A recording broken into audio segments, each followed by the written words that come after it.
ship experience. She needs or he needs something, or insights that came up during the discussions. You have to write it down or highlight them if you already wrote it down. Then you will have 3 minutes for the point of view, which is a very important part of the challenge and for solving this challenge.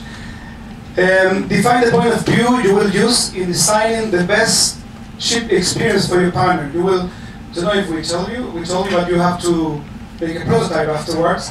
So you have to come up after the 3 minutes. You have another 3 minutes to come up with something like this. We did this with Bernie yesterday, and I wrote down, Bernie needs a way to not let his outgoing personality get in the way of making a contribution that satisfies his commitment to economic equality. So he's very committed to economic equality in the world, but he's also very outgoing, extroverted. I don't know if that's exists in English. So he needs something that helps him to manage both things on a ship, of course. It's a ship experience. So that is the second 3 minutes. Okay?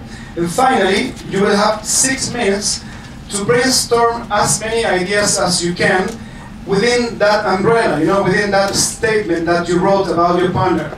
Okay?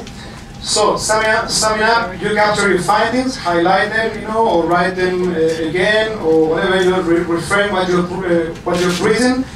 Then 3 minutes for your point of view, and you have to write something like that, something like this, like a phrase, a statement for your partner.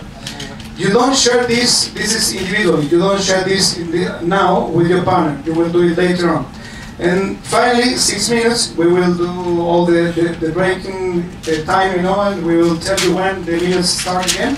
6 minutes for brainstorm and sketch at least 5 solutions, okay?